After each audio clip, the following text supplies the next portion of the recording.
ሰላም እንዴት አርፍዳችኋል ውድ ተመልካቾቻችን ይህ ብስራት ኤፍኤም ዩቲዩብ ቻናላችን ነው ፕሮግራማችን ደግሞ ወርልድ ካፕ ዞን ዛሬ በወርልድ ካፕ ዞን የግማሽ ፍጻሜን ጨዋታ ወደ እናንተ የምናደርስ ነው የሚሆነው አብራችሁን ስለምትቆዩ ከወዲሁ በአክብሮት የምንጋብዛችሁ ተፈራ ታመነና አዲስ መሐመድ ከመላ ስቱዲዮ ባለሙያዎች ጋር በጋራ በመሆን ነው አብራችሁን ቆዩ ተፌ እንዴት አለ አዲስ እንዴት ቆይተሻል እንዴት ነው ሳምንቱ እንዴት አለፈ ሳምንቱ በጣም ቆንጆ ነበር የዓለም ዋንጫው እንግዲህ ወሳኝ ምዕራፍ ላይ ደረሰ የፍጻሜ ጨዋታዎችን ስንከታተል ነበር ያሳለፍነው ባለፉት ቀናቶች አሁን ደግሞ ቀጣይ ተፋላሚዎች ለፍጻሜ እነማን ናቸው የሚለው ለመለየት ከጫፍ ደርሷልና ዛሬ ደግሞ ፈረንሳይ ከስፔን የሚከወነውን ጨዋታ በስፋት ለአድማጭ ተመልካቾቻችን የምናደርስ ነው የሚሆነው የዓለም ዋንጫው እንግዲህ እንዲህ ያለ ፍጻሜው ላይ ደርሶ አሁን 4 ሀገራት ቀርተዋል ከ48 ተሳታፊ ሀገራት አሁን ላይ 44ቱ ተሸኝተው 4ቱ ቀርተዋል ዛሬ ደግሞ አንዷ የምትሸኝ ነው የሚሆነው ፈረንሳይ ከስፔን የሚያደርጉት እጅግ ተጠባቂ ጨዋታ ገና ከጅምሩ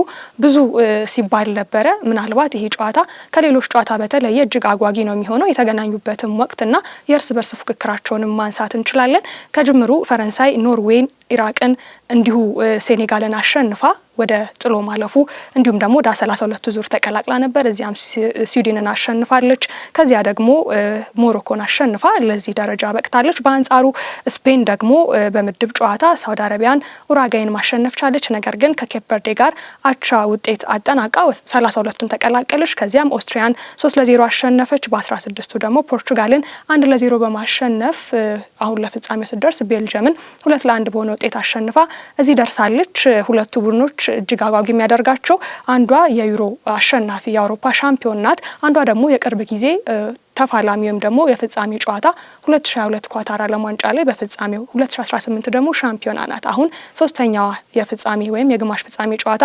የምትገባበት ነው የሚሆነው እስካሁን ድረስ 38 ጊዜ እኒ ቡድኖች እርስ በርስ ተገናኝተዋል የተገናኙበትንም 17ቱን ያክል ስፔን አሸንፋ የበላይ ናት ሪካርዶም በስፔን እጅ ይገኛል በአንጻሩ ፈረንሳይ 13ቱን አሸንፋለች በሰባቱ ባቻ ውጤት ተጠናቋል በቅርብ የተገናኙት ደግሞ በዩሮ ጨዋታ ነበረ እሱንም 5-4 በሆነ ውጤት ስፔን አሸንፋለች እንግዲህ አሁን በፍጻሜ ወይም ደግሞ ግማሽ ፍጻሜ ጨዋታ ላይ ሁለቱ ሀገራት ይገናኛሉ ይህ ጨዋታ እጅግ አጓጊ ነው እንግዲህ ምን ይመስል ወይም ደግሞ ምን ልንመለከት እንችላለን የሚለውን እንደ መግቢያ እናንሳና እየተያየን ቆይታ እናደርጋለን መልካም እንግዲህ ፈረንሳይ ከስፔን በዓለም እግር ኳስ በጣም የገዘፈ ስም ያላቸው ሁለት ሀገራት ናቸው በዓለም እግር ኳስ ላይ ስኬትም ሲነሳ አብሮ ስማቸው ይነሳል እንደምናስታውሰው የፈረንሳይ ሁለት ጊዜ የዓለም ሻምፒዮን ነች 98 እና ከዚያም ባለፈ ደግሞ 2018 98ቱ ስኬቷ ስናስታውስ ከዚያ 2000 ላይ ደግሞ ዩሮን ማሳካት ቻለች ፈረንሳይና ልክ በሚመሳሰል መንገድ ስፔን ደግሞ ከ2008 እስከ 12 በተከታታይ 3 ዋንጫዎችን በተወዳደረችባቸው ዘርፎች አሳክታለች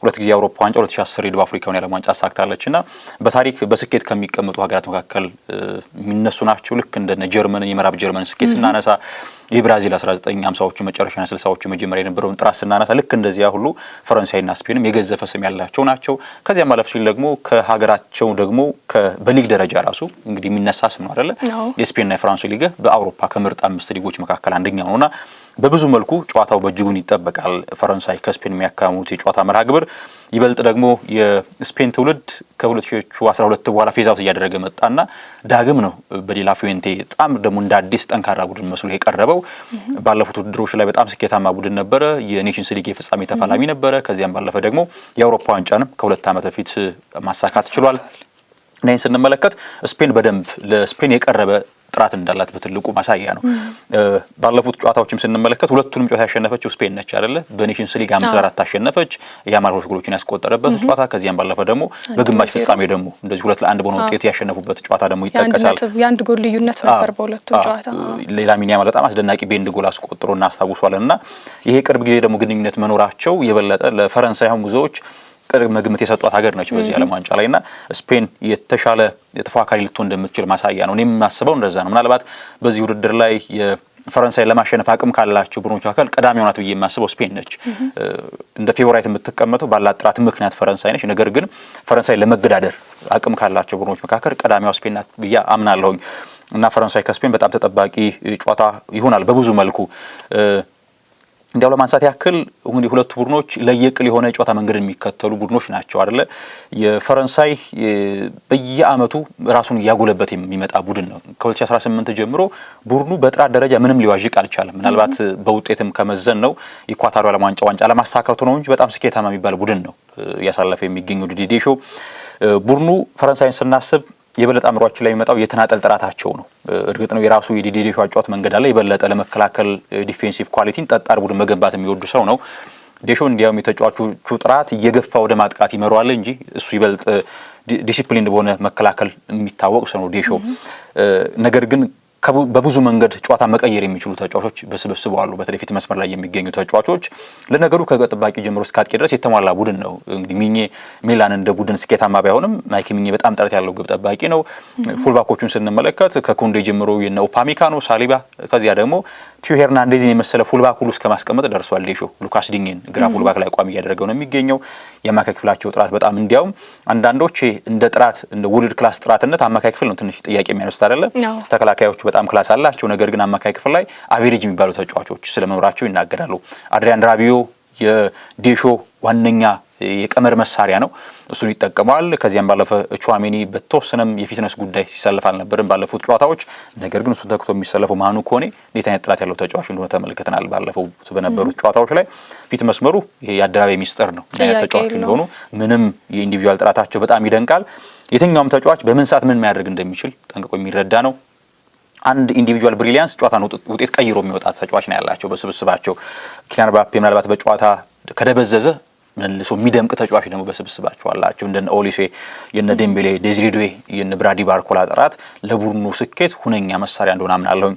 በተቃራኒው ስፔንን ስናስብ ግን እንደ ወደ ስፔን ከመሄዳችን በፊት ፈረንሳይ ላጥቃም ልከላከልም ካለች እንደውም በፈጣን የማጥቃት ጨዋታ ወይም አጫዋታን አይደለም የምትታወቀው። በዚህ የዓለም ዋንጫ ደግሞ ከሞሮኮ ጋር ተመልክተናታል አይደለ?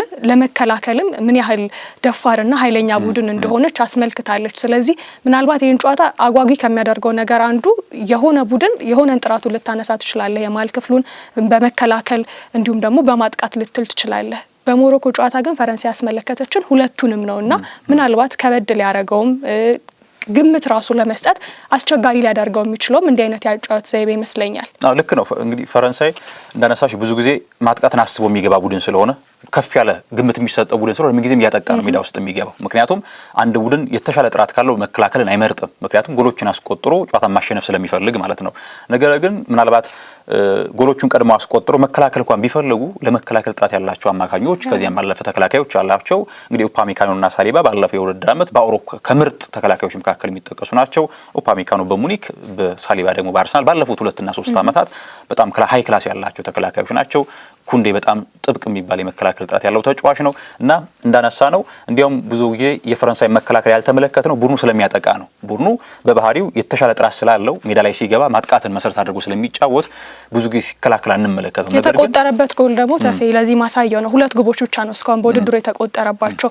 እንደው ይሄ የዓለም ዋንጫ እንኳን ተጠናቆ ምርጥ 11 ቡድን ሲወጣ በእርግጠኝነት የአርሰናሉን ተከላካይ ዊሊያም ሳሊባን እንመለከተዋለን ምን ያህል ብቃትን ሲያስመለክት እንደነበረ። ለዚህ ማሳያው እንዳልኩ ነው 2 ግቦች ብቻ ነው የተቆጠሩበት።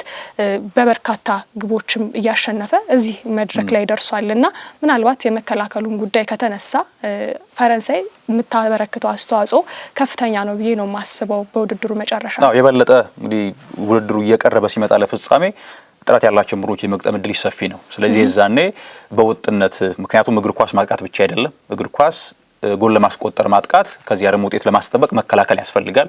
ይህን ደግሞ ሁለቱን ባህሪያት የያዘ ደግሞ ቡድን የበለጠ ስኬታማ ለመሆን ቅርብ ነው። ስለዚህ እስካሁን ድረስ ባየናቸው ጨዋታዎች ላይ የበለጠ ከፈረንሳይ ያነሰ ጥራት ያላቸው ቡድኖች ስለገጠመች ፈረንሳይ ስታጠቃ ነው የተመለከታት። እንዳልሽው ግን ኢንዲቪጁዋሊ በመከላከል ጥራታቸው ከዚያም ባለፈ እንደ ቡድንም በመከላከል መዋቅር ጥሩ ቡድን እንደሆነ የግድ ማሳያ ነጥቦችን ማንሳት ያስደፍራል ብዬ አምናለሁኝ። በዚሁ ስፔንን ለመመልከት ያክል ሌሎች ዝርዝር ጉዳዮችን እንመለስባቸዋለን። ስፔን ደግሞ ይበልጥ ከተናጠል ጥራት ይልቅ ቡድን ላይ የተመረኮዘ ነው።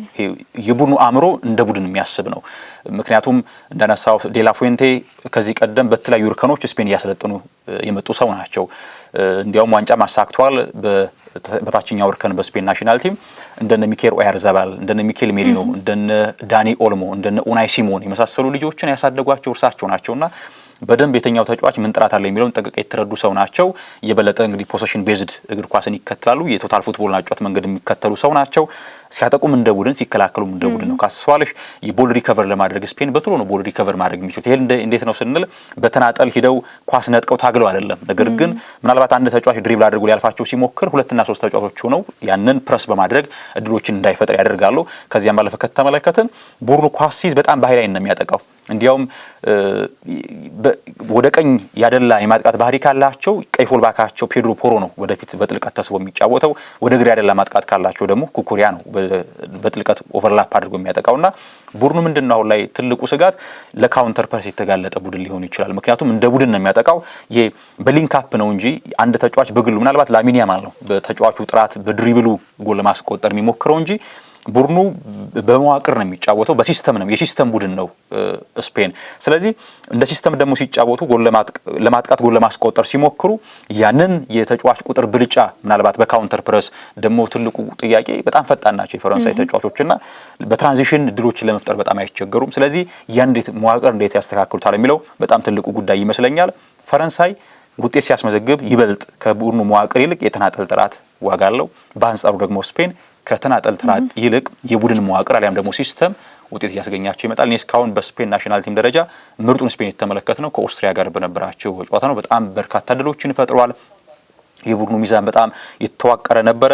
ምናልባት ማንሳት ካለብን በዚህ የዓለም ዋንጫ ላይ ለስፔን እስካሁን እዚህ ደረጃ መድረስና ውጤት ምናልባት 3 እና 4 ተጫዋቾችን መጥቀስ ያለብን ይመስለኛል።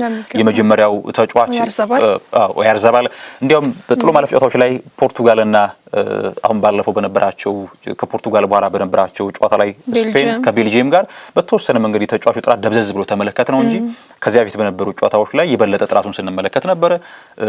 ሮድሪጎ ሄርናንዴዝ ካሴንቴ ድንቁ 6 ቁጥር እንዴት ባለ መንገድ ፕራይሙን መመለከት ነው ይመስለኝ። ሮድሪን ስንመለከት አሁን ላይ ፔፕም አንድ ወቅት ተናግሮ ነበረ በዓለም ዋንጫው ላይ ምርጡን ሮድሪ ትመለከታላችሁ ሲል ነበር። እንደሚታወሱ ባለፈው የውድድር ዓመት ላይ በጉዳት በጣም ሲቸገር ነበረ። ነገር ግን ዘንድሮ ያን የምናውቀውን ፕራይም ሮድሪ እየተመለከትን ያለን ይመስለኛል። ሌላኛው ተጫዋች ወሳኝ ነው። ሌላኛው ኩኩሪያ በጣም የተለየ ፐርፎርማንስ ነው እያስመለከተ የሚገኘው። ነገር ግን እነዚህ እንደ ተናጥል አነሳናቸው እንጂ ቡድኑ የሲስተም ቡድን ነው። በፖዚሽን ቤዝድ ፉትቦል የሚከተል ቡድን ነው። ሲከላከልም እንደ ቡድን ነው የሚከላከለው፣ ሲያጠቃም እንደ ቡድን ነው። እንዲያውም ስፔን በርካታ ጎሎች አይቆጠሩባትም ማለት አንድ ጎል ብቻ ነው የተቆጠረበት ኡናይ ሲሞን። ለምን አልተቆጠረበትም ስንል የተከላካይ መስመሩ የተለየ ጥራት አሊያም ደግሞ የግብ ጠባቂው የተለየ ጥራት አይደለም። ቡድኑ እግሩ ላይ ኳስ ያቆያል። ስለዚህ በርካታ ደቂቃዎችን እግር ላይ ኳስ የሚያቆየው ስፔን ነው። ያ ማለት ተቃራኒ ቡድን እድሎችን ለመፍጠር እድል አያገኝም ማለት ነው። ስለዚህ ቡድኑ ሲስተም ነው፣ በሲስተም ነው የሚያቆምሽ፣ በሲስተም ነው የሚያሸንፍ። ስለዚህ ሲስተሙ መግታት ካልቻለሽ ስፔን ማቆም አትችይም። ምናልባት አንድን ኢንዲቪጁዋል ተጫዋች ብታቆም ስፔን ማቆም አትችይም። ስለዚህ የቡድኑን ሲስተም ማቆም ከቻለሽ ግን የተሻለ ውጤት ይዞች ለማስመዝገብ ይደራል ብዬ አስባለሁ። ምናልባት ትንሽ ቁጥሮችን ለማንሳት ኢንዲቪጁዋል ተጫዋቾችን እንደው በተናጠል ለመመልከት ያክል ምክንያቱም ስፔንን ስናስብ ያማል፣ ከዚያም ባለፈ ደግሞ ፈረንሳይ ስናስብ ምባፔን መመልከት ያለብን ይመስለኛል። እርግጥ ነው ላሚን ያማል ከጉዳት በኋላ ነው ወደዚህ የዓለም ዋንጫ የመጣው። ፊትነሱ 100% አልነበረም። እንዲያውም ከጨዋታ በጣም ሪከቨር እያደረገ መጣ እንጂ ያንን የምናውቀውን ኢነርጄቲኩን ያማል አልተመለከትንም። እንዲያው ቁጥሮችን ግን ያው ተሰለፈም ስለተጫወተ ኪሊያን ምባፔ ወደ 518 ደቂቃዎችን ተጫውቷል። ላሚን ያማል 405 ጨዋታዎችን ያደረገው። በባፔ 8 ጎሎችን ሲያስቆጥር ያማል 1 ጎል ብቻ ነው እስካሁን ድረስ ማስቆጠር የቻለው። እርግጥ ነው አውትሻይን እያደረገ አይደለም የሚገኘው ያማል። ያው ብዙዎቹ እንደጠበቁበት ወይም ደግሞ በዚህ የዓለም ዋንጫ አውትሻይን ያደርጋል ተብሎ ደግሞ የበለጠ እድሜውም ደግሞ አሁን ላይ ራሱ የሚያሳይበት ስለነበረ ብዙዎች ጠብቀዋል። እንደውም እኮ በአንድ ጨዋታ ጎል ሳያስቆጥር አሲስትም ሳያደርግ የጨዋታው ኮከብ ተብሎ መነጋገሪያ ሆኗል። እንዳልከው በቁጥራዊ ስሌት ግን ምናልባት ያ ነገር ተገብቶት እንደሆነ አናውቅም። ግን በትክክለኛው አሰራር ግን እንዴት ተብሎ ጥያቄ ሲነሳበት ነበር። ቢያንስ አሲስት ማድረግ ያማል ምንድነው ባህሩ ሜዳ ላይ ጥሩ አይደለም እንኳን ብለን የተሳኩ ድሪብሎችን 5 እና ከዛ በላይ ያደርጋል። የተጫዋቹ የግል ጥራት ነው። እንዳልሽ ሹት 30 ያክል ሹቶችን አድርጓል ኪሊያን ምባፔ። በአንጻሩ ያማል 23 ሹቶችን ያደረገው። ሹት ኮንቨርሽን ሬታቸው ሹትን ወደ ጎል የመቀየር ንጻሪያቸው 22% ነው ኪሊያን ምባፔ። በአንጻሩ የያማል 4% ብቻ በጣም ያነሰ እንደሆነ ማሳያ ነው። ቻንስ ራሱ ክሬት በማድረግ ድሎችን በመፍጠር ኪሊያን ምባፔ 16 ያክል ድሎችን ፈጥሯል። በአንጻሩ ያማል 5 ብቻ ድሎችን የፈጠረው። ትልቁ ያው የያማል ጥራት ድሪብል ነው አይደል? ኪሊያን ምባፔ ያው የተለየ ድሪብል ያደርግም ምናልባት ኳስ እየነዳ ሳይሆን ኳሱን ምናልባት በስፕሪንት ነው የበለጠ ፊት መስመር ላይ አስፈሪነቱና የሰክሰስፉል ድሪብል ወደ 21 ያክል የተሳኩ ድሪብሎችን አድርጓል ላሚን ያማል። ኪሊያን ምባፔ 10 ብቻ ያደረገውና በድሪብል ጥራቱ ግልጽ ነው ላሚን ያማል በጣም የተካነ ተጫዋች ነው። እንዳልኩት ግን ከጉዳት ተመልሶ ወደ ውድድሩ መምጣቱ የላሚን ያማልን ጥራት እንዳንመለከት አድርጎናል። ነገር ግን አሁን የበለጠ ውድድሩ በአስፈላጊ ሰዓት ላይ ሲደርስ ላሚን ያማል ምን ያስመለክታል የሚለውን የግድ መመልከት ያለብን ይመስለኛል። ያማልም ትናንት 19 ዓመቱን ልደት በዓሉን ያከበረ ነበርና አንድ ሀሳብ ሰጥቶ ነበረ። እኛ የአውሮፓ ሻምፒዮኖች ነን፣ ስለዚህ ማንንም አንፈራም የሚል ሀሳብን ሰጥቷል። ሌሎች ጓደኞቹም እንደ ኒኮ ዊሊያምስ የመሳሰሉ ተጫዋቾችም ያንን ተጋርተውታል። በአንጻሩ ግን ኩባርሲም እኮ ስለ ምባፔ አስተያየቱን ሰጥቷል አይደለ? አልፈራውም ምባፔን አንፈራም አይነት የሚል ነገር እንደውም ልክ እንደ ያሚን ያማል ሁሉ በጣም ልዩ ተጫዋች ምርጥ ተጫዋች ነው። ነገር ግን እኛ አንፈራቸውም አይነት ነገር ከአሰልጣኙ ጀምሮ ነው። በእርግጥ ያው ጋዜጣዊ መግለጫ ላይ ዲዲር ዴሾም የራሳቸውን ነገር ይናገራሉ። ዴላፎንቴም ደግሞ አንፈራቸውም፣ ሻምፒዮኖች ደግሞ መሆናችንን የአውሮፓ ሻምፒዮን መሆናችን መታወቅ አለበት የሚል ነገር ተናግረዋል። እኛ ሜዳ ውስጥ ነው የምናሳየው ደግሞ ብሏል። በአንጻሩ የፈረንሳይ አሰልጣኝ ይሄ ማህበራዊ ሚዲያም ኮናቴም እንደዚያው የሚል አይነት ሀሳብ የተሰነዘሩ ነው። አዎ ጨዋታው የማህበራዊ ሚዲያ ሳይሆን ሜዳ ውስጥ ደግሞ ገብተን እናሳያቸዋለን ማን እንደሆንን። ያው ፉከራ በሚመስል መልኩ ቀጥሏል። ይሄ ደግሞ ከጨዋታ በፊት የሚጠበቅ ነገር ነው። አዎ ብዙ ጊዜ እንደዚህ አይነት ነገሮች የበለጠ ጨዋታው እንዲጠበቅ ያደርጉታል አይደለ? ከጨዋታ አስቀድሞ የተጫዋቾች ሀሳብ የአሰልጣኞች ሀሳብ ያው እንግዲህ ላሚን ያማል ከእድሜውም አንጻር ብዙ ብዙ ጊዜ ከጨዋታ አስቀድሞ ኤል ክላሲኮ ላይ እንደዚህ አይነት ሀሳቦችን ይሰጣል። አለመፍራታቸው ልክ ነው፣ መፍራትም የለባቸውም ተገቢ ነው። አንዳንድ ጊዜ ስትናገሪውና ሙያ በልብ ነው ይባላል በሀገራችን።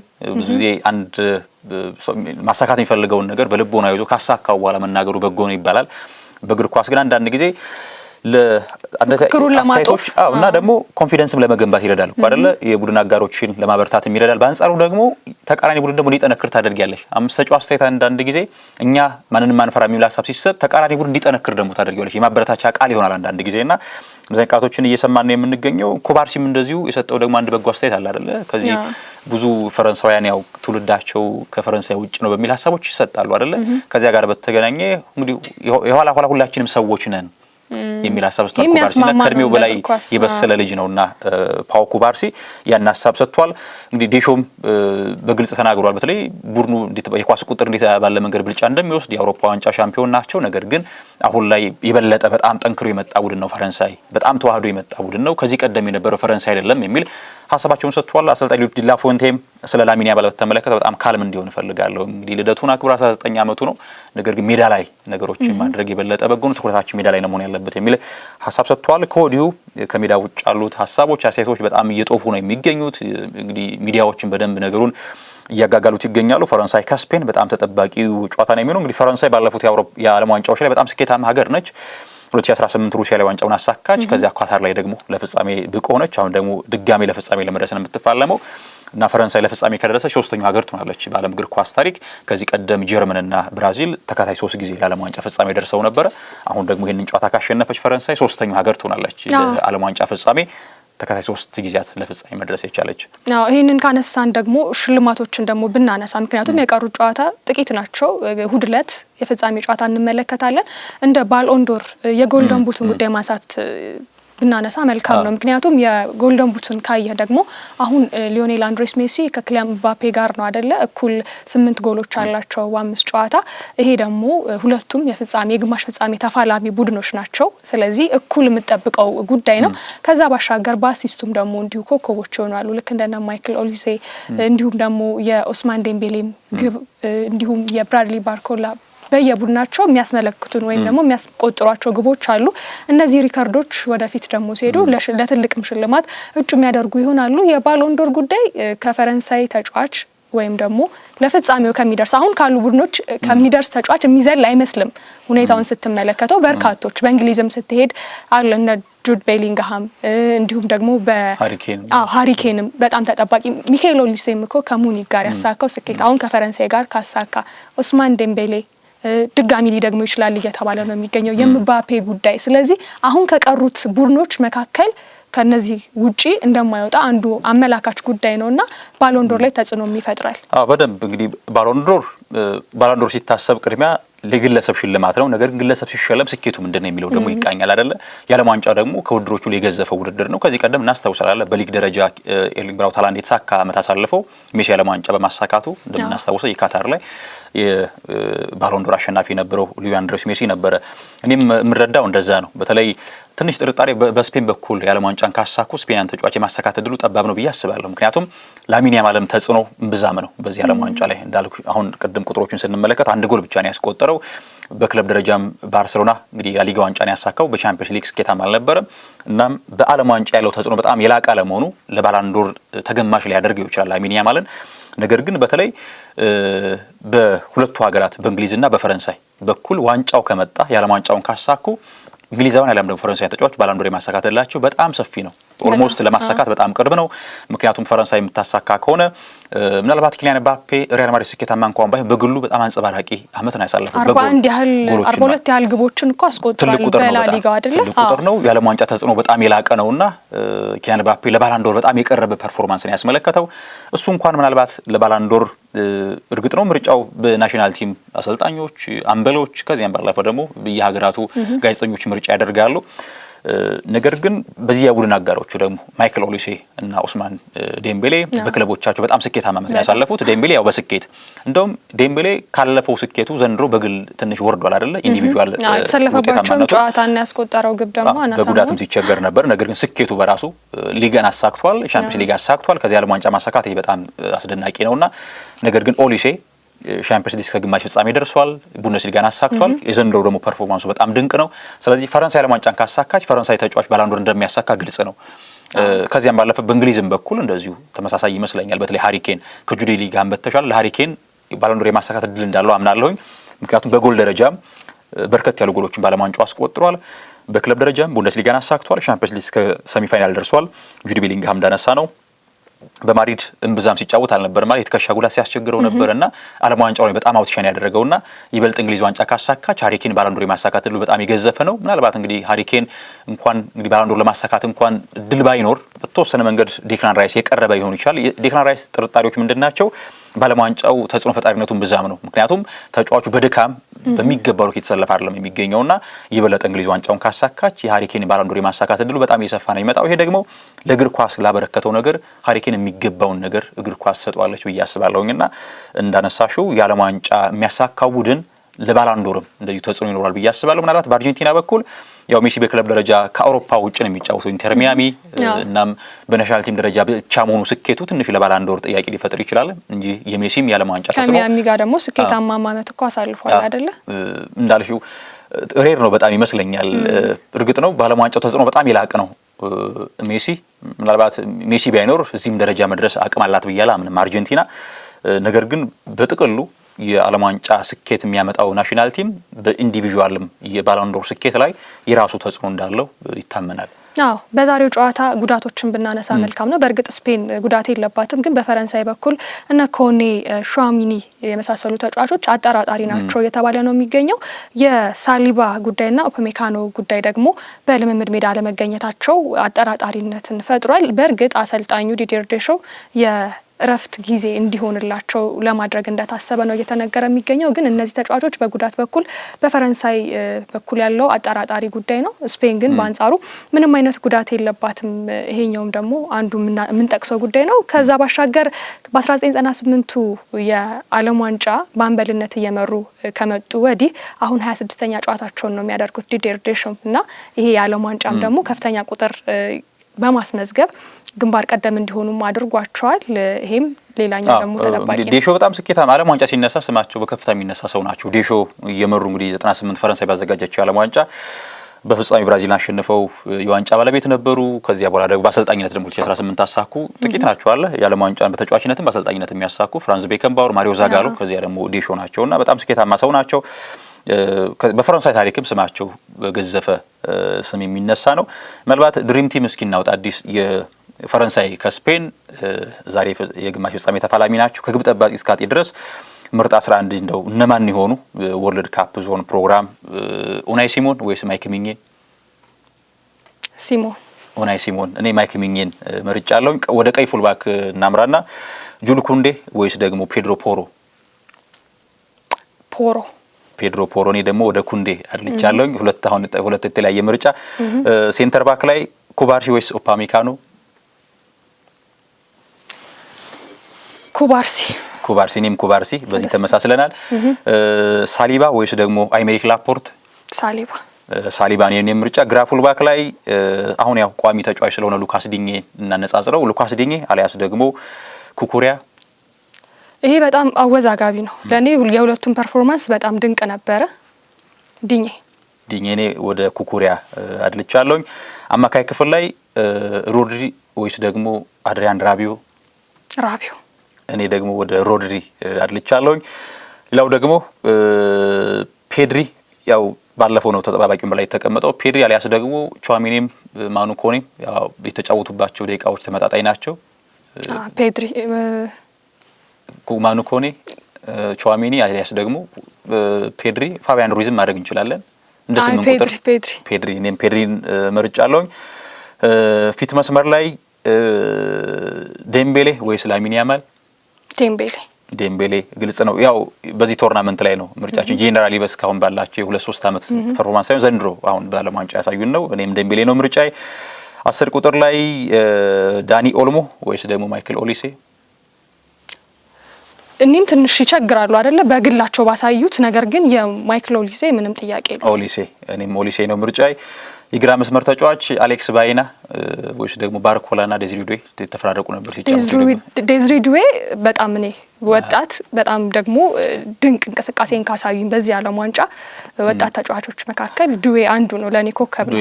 አዎ ልክ ነው። እኔም ዱዌ ነው ምርጫዬ። ፊት መስመር ላይ ኪሊያን ወይስ ሚኬል ያርዛባል? ምንም ጥያቄ የለውም ኪሊያን። ስለዚህ በተወሰነ መንገድ 50-50 ማለት ነው። ግማሽ የሚሆነው ምርጫችን ተመሳሳይ ነው፣ ግማሹ ተቃራኒ ነው። ዛሬ እነዚህ የመረጥናቸው ኢንዲቪጁዋል ልዩነቶች ምን ተጽዕኖ ይፈጥራሉ የሚለውንም እንድትመለከቱት እንወዳለን ተመልካቾቻችን። የተለየ ነገር ካለ መሰናዳችንን እንቋጭና ደግሞ ነገ ደግሞ እንመለሳለን። ውድ ተመልካቾቻችን አብራችሁን ስለነበራችሁ እጅግ አድርገን እናመሰግናለን። ወርልድ ካፕ ዞን በብስራት ኤፍኤም ዩቲዩብ ቻናል ላይ ብቻ ታገኙታላችሁ። የዛሬን በዚሁ አበቃን። ነገር ግን ይህን ጨዋታ ምሽት ከ3 ሰዓት ጀምሮ በተወዳጁ ጣቢያ ብስራት ኤፍኤም 101.1 ራዲዮ ላይ ስፔን ከፈረንሳይ የሚያደርጉትን ታላቅ ፍልሚያ ወደ እናንተ የሚያደርስላችሁ ይሆናል። አብራችሁን ስለነበራችሁ እጅግ አድርገን እናመሰግናለን። ተፈራ ታመነና አዲስ መሐመድ ከመላይ ስቱዲዮ ባለሙያዎች ጋር በጋራ ቆይታን አደረግን። ሰላም ዋሉ።